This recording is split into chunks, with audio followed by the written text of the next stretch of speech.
अवनी ने बेवजह इतने सालों से खुद को टॉर्चर कर रखा था। अवनी को लगा जैसे वह मर रही हो। शुक्र है इस बार उसे जल्दी मालूम हो गया, वरना उसे पूरी जिंदगी बदसूरत रहना पड़ता। वो आज से खुद को शुक्र है इस बार उसे जल्दी मालूम हो गया, वरना उसे पूरी जिंदगी बदसूरत रहना पड़ता। वो आज से खुद को जितना हो सके डॉल की तरह रखना चाहती थी, जिससे वो बीते हुए समय की भरपाई कर सके। क्यों, कोई प्रॉब्लम है क्या? नहीं, अवनी ने आंसर दिया। ओह, अवनी ने डर से उस आदमी की तरफ देखा। उसके चेहरे पर अनयूजुअल एक्सप्रेशन था, जो ना ही भयंकर, ना आवाजदार और ना ही अलग थी। तरुण वास्तव में हंस रहा था। उसे बस अब एहसास हुआ कि ये आदमी आज बहुत अच्छे मूड में लग रहा था। क्या ये इसलिए था क्योंकि कल रात उन्हें अच्छी नींद आई थी? वास्तव में तरुण की हॉट टेम्पर्ड टेम्परामेंट उसकी इंसोम्निया से रिलेटेड थी। कोई भी इस तरह से लॉन्ग टर्म स्लीपिंग डिसऑर्डर को सहन नहीं कर सकता है। जैसा कि उसने इसके बारे में सोचा था, अवनी का मन भटकने लगा। क्या मुझे ये इशू उठाने का मौका देना चाहिए? क्योंकि वो आज अच्छे मूड में है। जब वह नीचे थी तो उसे क्लास मॉनिटर से एक मैसेज मिला, जिसमें उसने उसे कॉलेज जाने के लिए कहा। अगर वह कॉलेज जाना जारी रखती है तो उसे सजा दी जा सकती है। उसके बुरे रिजल्ट्स के कारण उसे पहले से ही 2 साल वापस रखा गया था और सीनियर ईयर में पहुंचते हुए वो 20 साल की हो गई थी। उसे याद आया कि उसके पिछले जीवन के दौरान वो हर दिन केवल एक चीज के बारे में परेशान थी, जो रोहित था। तरुण से मिलने से पहले वो रोहित के साथ थी। तरुण से मिलने के बाद भी वो रोहित के पास लौटने का सोचती थी। वह सीखने में पूरी तरह से डिसइंटरेस्टेड थी। इसके तुरंत बाद उसने कॉलेज जाने की जहमत नहीं उठाई और कॉलेज की प्रवेश परीक्षा के लिए नहीं गई। उसकी पढ़ाई पूरी तरह से डिलेड थी। इस बार हालांकि वह अपने पिछले जीवन की तरह भागने के प्रयास के कारण मैदान में थी, लेकिन इस बार उसने रोहित का साथ नहीं छोड़ा। इस तरीके से तरुण के साथ उसका रिलेशन अभी भी छोड़कर जाने वाला था और वहां भी सप्रेशन के लिए जगह बनी हुई थी। अवनी ने एक गहरी सांस ली और पूछा, क्या मैं कल कॉलेज जा सकती हूँ? जैसे ही उसकी आवाज धीरे हो गई, घर में प्रेशर कम हो गया और तरुण ने अपने सैड एक्सप्रेशन को वापस पा लिया। अवनी ने अपने दिल की धड़कन सुनी। क्या मुझे अभी भी कॉलेज जाने की परमिशन नहीं है? भले ही उसे उम्मीद थी कि ये इतना आसान नहीं होगा, लेकिन अवनी मदद नहीं कर सकती थी और अनसेटिस्फाइड फील कर रही थी। उसका चेहरा सीरियस हो गया क्योंकि उसने अपने पसंदीदा खाने की तरफ बिना भूख से देखा और धीरे से बोली, अगर ये पॉसिबल नहीं है तो इसे भूल जाओ। लेकिन तरुण के चेहरे पर कोई खुशी नहीं दिख रही थी। इसके बजाय वो और ज्यादा उदास लग रहा था। अवनी ने अपने रिश्ते में सुधार के बाद उसे ठीक से बढ़ाना चाहा, इसलिए उसने जल्दी से कहा, मैं बस ऐसे ही पूछ रही थी, मैं अब और नहीं जा रही हूँ। तरुण चुप रहा और घूर कर देखा। उसके चेहरे पर एक भयानक एक्सप्रेशन था। तरुण ने अवनी की आंखों में देखकर एक्सप्रेशन दिया। उसे याद आया कि यह आखिरी बार था जब उसके मन में बेकाबू गुस्सा बढ़ गया था।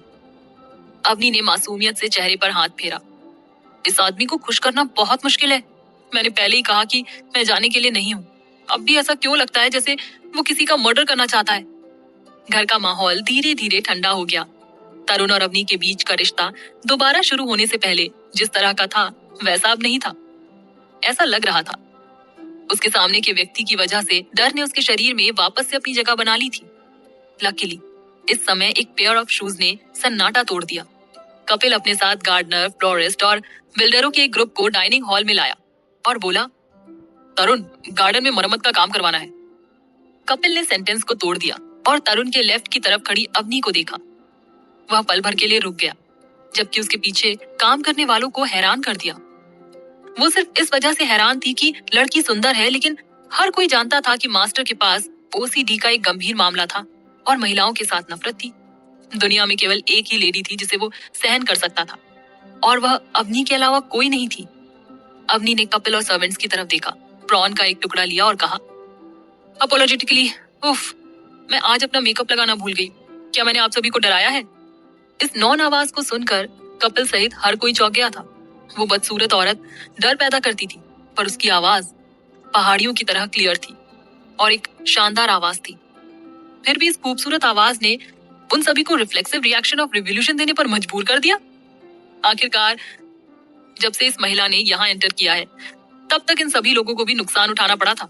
वो लड़की जो अब मास्टर के पास दिखाई देती है वास्तव में अवनी थी। हर किसी का रिएक्शन देखकर अवनी ने सोचा, मैं पहले से बेहतर हूँ। मुझे याद है आप सभी को सबसे ज्यादा हैरानी तब हुई थी जब मैंने अपने बाल हरे रंग में रंगे थे। शायद मैं इसे कल वापस दूं। वे आश्चर्यचकित नहीं थे, लेकिन डरे हुए थे। कपिल ने सिर को जोर से हिलाया। आप वास्तव में बहुत अच्छी लग रही हैं। आप वास्तव में बहुत अच्छी लग रही हैं। उन्हें उम्मीद नहीं थी कि अवनी बिना मेकअप के इस तरह दिखेगी। इसलिए मिस अवनी को कॉम्प्लेक्शन के इश्यूज नहीं थे, लेकिन रियलिटी में मानसिक इशू थे। मास्टर की नजरें बहुत तेज रही होंगी, तो उन्होंने मेकअप की इतनी मोटी दीवार के बाद भी उनकी नेचुरल ब्यूटी को देख लिया। अगर अवनी को पता होता कि कपिल के दिमाग में क्या चल रहा है, तो वो उसे ये जरूर बताती कि उसके मालिक को दीवार के माध्यम से देखने की जरूरत नहीं है, बजाय इसके कि उसके मालिक को दीवार का शौक है। गार्डन के मरम्मत के कार्यों पर चर्चा करने के लिए आप सभी यहाँ हैं, अवनी ने पूछा। कपिल ने जवाब दिया। हाँ, अवनी ने पूछा, क्या मैं आपको कुछ सुझाव दे सकती हूँ? ये देखते हुए कि मैं कुछ समय के लिए यहाँ रहने वाली हूँ, क्यों ना मैं अपनी पसंद के हिसाब से खुद को कंफर्टेबल बना लूँ। मुझे कॉलेज जाने की अनुमति नहीं है, फिर भी ये ठीक है ना? उसे याद है कि उसे छोड़ने से अलग तरुण उसकी किसी भी रिक्वेस्ट को मना नहीं करेगा और उसकी सारी विशेष पूरी करेगा। लेकिन अवनी के रिक्वेस्ट को सुनकर कपिल को लगा कि वो खुद को मार रहा है। उसने तुरंत मदद के लिए तरुण की ओर देखा। उम्मीद है कि वो खुद के लिए फैसला कर सकता है। तरुण, मैं आपसे रिक्वेस्ट करता हूँ, अब उसे गार्डन को बर्बाद करने मत दो। तरुण ने 2 शब्दों के साथ अवनी को जवाब दिया। आपके ऊपर। ठीक है, मैं पहले से ही जानती थी कि ये ऐसा होगा। कपिल ने पूछा, मिस आपकी रिक्वेस्ट क्या है? अवनी ने ध्यान से सोचा। मुझे गुलाब और लेवेंडर पसंद नहीं है। क्या आप उस प्लांट के बदले में सनफ्लावर्स लगा सकते हैं? कपिल एक पल के लिए अवाक रह गया। उसने पूछा, क्या आपको सूरजमुखी पसंद है? उन फूलों को जलाने या उन सभी को निकालकर फेंकने की तुलना में अवनी की प्रेजेंट रिक्वेस्ट नॉर्मल थी। अवनी ने एक पल सोचा और जवाब दिया, वे तो बहुत है। कपिल को समझ नहीं आया। फिर क्यों? अवनी ने कहा, इसलिए क्योंकि इन फ्यूचर बीजों को तला और खाया जा सकता है। अवनी ने दूर की ओर इशारा किया। वहां पर तालाब है। अब ये बहुत कमजोर और इनएडिबल है। कुछ घास, कॉर्प, सिल्वर कॉर्प, थोड़ी सी प्रॉन उसमें डाल दो। गुलाब पेगोडा को अंगूर पेगोडा में बदल दें। वास्तव में आप कुछ मीठे आलू भी उगा सकते हैं। इसके अलावा वेस्ट में लॉन वैसे भी जलाया जाता है, इसलिए मिट्टी के फर्टिलाइज होने के बाद हम क्यों ना इसमें कुछ गोभी उगाए। गोभी? कपिल शॉक्ड और तरुण अनरीडेबल था। अवनी ने अपनी आवाज कम की और पूछा, क्या प्रॉब्लम है? तरुण ने सफेद चीनी मिट्टी के मग को पकड़ा और ऊपर देखा। क्या मैं तुम्हें यहाँ भूखा रखता हूँ? अवनी ने चुटकी ली। नहीं, जब वह छोटी थी उसके पास कपड़े या खाने की कमी नहीं थी। तरुण के घर भी यही था। गार्डन में कुक्स हमेशा अलग अलग क्रिएटिव खाने के साथ रोजाना सिर्फ उसे खिलाने के लिए ही आते हैं, क्योंकि वो उसके लिए सेट बेंचमार्क से कम खाती है, तो उन कुक्स को निकाल दिया जाएगा। लेकिन उसे नहीं पता था कि उसके साथ क्या गलत था। उसे हमस्टर की तरह खाना जमा करने की आदत थी। उसके आसपास जितना ज्यादा खाना होता उतना ही सुरक्षित महसूस करती थी। तरुण की कांस्टेंट मॉनिटरिंग की वजह से उसे लोनली सा लगता था और उसकी भूख धीरे धीरे मर गई थी। अवनी ने खुद को डॉल की तरह सजाने से अच्छा मिल लेना चूज किया, वरना ये इस दूसरे अवसर की बर्बादी होगी। लंबे समय के बाद तरुण ने कपिल को देखा और कहा, अकॉर्डिंगली चेंज करें। कपिल ने दुखी चेहरे के साथ जवाब दिया। हाँ, उसने सोचा कि वो औरत वास्तव में बदल गई थी। वो प्रेस्टिजियस गार्डन को सब्जी के खेत में बदलना चाहती है। ये पागल है। अवनी खुशी से उछल पड़ी। वो प्रेस्टिजियस गार्डन को सब्जी के खेत में बदलना चाहती है। ये पागल है। अवनी खुशी से उछल पड़ी जब तरुण इसके लिए राजी हो गया। ग्रेट, इस तरह से विंटर्स आने पर हमें अच्छा भोजन मिल सकता है जब विंटर्स आती है। इन शब्दों को सुनकर तरुण के एक्सप्रेशन थोड़े बदल गए, साथ ही उसकी आंखें भी। इससे पहले उसने कभी भी फ्यूचर के बारे में नहीं सोचा। अवनी ने केवल उससे दूर भागने के बारे में सोचा था। पूरे दिन के लिए अवनी ने प्रत्येक एरिया में फसलों को उगाने के लिए कपिल और नौकरों को काम दिया। जब शाम हुई तो बगीचा फिर से एकदम नया लग रहा था। वेस्ट साइड में गोभी, ईस्ट साइड में स्नो फ्लावर्स, दीवारों में न्यूली अंगूर की शेल्फ्स थी। उन महंगे प्लांटेशंस को सब्जी और फलों से बदल दिया गया था। तालाब में पानी बदल दिया गया था और समुद्र कॉर्प और प्रॉन्स खुशी से अंदर तैर रहे थे। बगीचे में हर फूल और पौधे यूनिक और इतने प्राइसलेस थे कि सर्वेंट्स को भी उनके द्वारा उठाए जाने वाले हर कदम से सावधान रहना पड़ता है। हो सकता है उसने उस दिन बहुत अधिक फिजिकल वर्क किया हो, लेकिन अपनी को फिर से भूख लगने लगी थी और उसने रात के खाने के वक्त दिल से खाया। खुद को एनर्जी से भरने के बाद उस दिन क्या हुआ, इस पर रिफ्लेक्ट किया।